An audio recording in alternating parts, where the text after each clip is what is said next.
Welcome back to the channel. It's Yvonne, and if you don't know, I run a soap skincare business. Been doing so now for the last 14 years, and last year I started doing merchandise. So I do sweatshirts also, and a little bit of my sewing, and doing pouches and scrunchies and things like that. And I'm supposed to make soap today, but I'm a little tired because I also have a 9 to 5. So I just finished around 5 o'clock, had some dinner, and now I'm like, what are we gonna do? So I'm not making soap today. I'm a little tired, but I do have the other tasks that I have to go through after the soaps are made. So on the baker's rack here, we have soaps that have come due on February 6th. So they've already been stamped with my logo. And I used to clean off each bar. If it looks really crazy, I do kind of slice it, but I don't bevel the edges anymore. So I find like now you got a bigger soap to go in the box. And so these are finished February 6th. That was the Chloe bar. This is the Renelle bar. And this is orange and ginger. And this has calendula petals that I soak in olive oil, and I use them inside the bar. Calendula petals are healing for your skin. And so once we have them up there, and then to the point where they're now ready to be boxed up. Second. So I get my boxes from Your Box Solution, and what I did, I had a coworker that used to work at my job. He designed the box for me, and it just says my logo. It says Artisan Soap Bar. Get in your comfort zone. People are always telling you get out of your comfort zone. But I did generic boxes to the point where every bar that I make is the same recipe. So I just have a box with the ingredients, a little bit about the company, and the ingredients on here. It has my social media at Comfort Zone, has my website, and it has my phone number. And what I do is I get these clear labels from Online Labels. So each bar, depending on what it is, gets a label right here. So I'm not limited, I'm not making separate boxes because I have 28 separate soaps. So each sheet that I have there, I just have a label printed out and I stick it right there. So after we're finished here and they're finished cured, they get boxed up. Now I'm gonna show you what I do after I get these mailers from Uline. And once they go in the box, I happen to pull out the Chloe box. Once they go in the box, like I said, there goes that label. They're in here. So now once someone orders, I just grab. And these I haven't boxed yet because I actually just have one box of boxes left, the branded boxes. So I am waiting to do an order, so I don't want to use them all for Chloe when I have 28 bars that I recently made and restocked. So these I just grab when I get in the order and just go. But these, let me show you where I keep these boxes. A few weeks ago, this was completely empty. I might have had maybe 4 boxes on here, but all the soaps are stored in these boxes. I have dividers in between the box to not have them bouncing up against each other because I paid a lot for them boxes. I don't need for them to be ruined. But I use these steel trays that I got from Uline also. And that's how I stay organized. Each soap has its own box. And then I have a miscellaneous box, which I plan to this year. Nothing should be in here because we're gonna stay on top of our stock. So this is, once it comes due, it gets boxed up, it gets labeled, and it gets put over here on this shelf.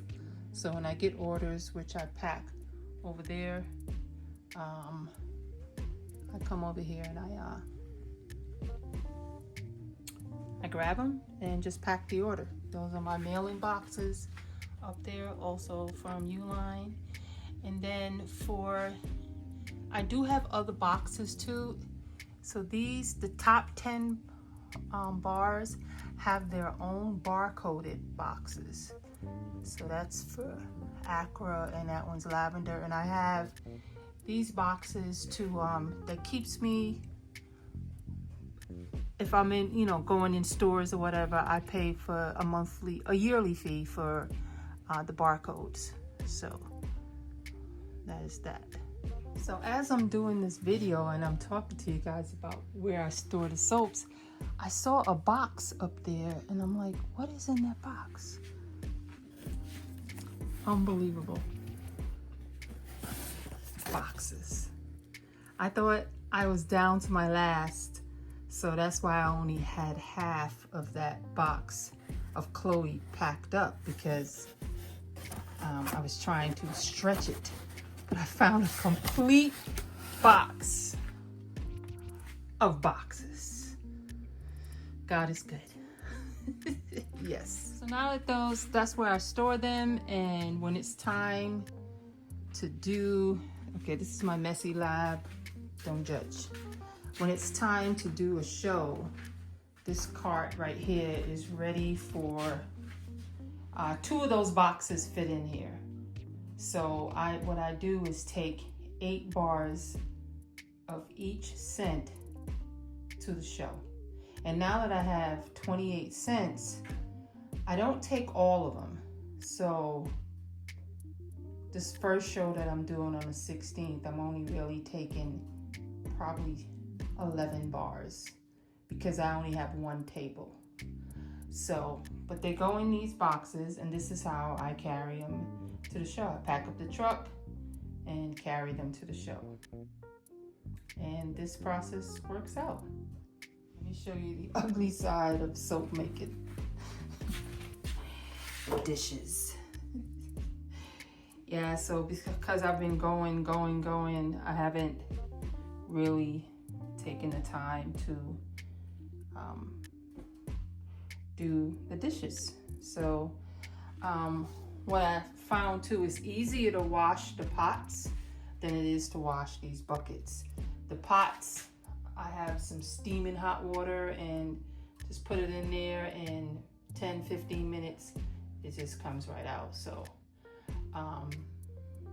tomorrow when I come home from work is when I'll make soap. I'm too tired to do it today. I just need my mind to take a little break. But this is what we're dealing with this week. Like I said, it's February 3rd, and according to my calculations on the spreadsheet that I keep, I have about 313 bars left to make to finish the 1800. And then we just go from there. So right now I'm out of palm oil and I'm out of cocoa butter, and some essential oils, patchouli, and I'm out of ginger. So I do have hope bars to make and things like that. So that is what I'll be concentrating on this week, and I should be finished with all the inventory, and then I just move on to the next batch of things that needs to be done. Yeah. So right now, all of my batching, those are the buckets where I have my helper that comes in, batch up the hard oils, and this way when I come in from work, I just throw them in the pot and heat them up, and then I add the olive oil and the castor oil.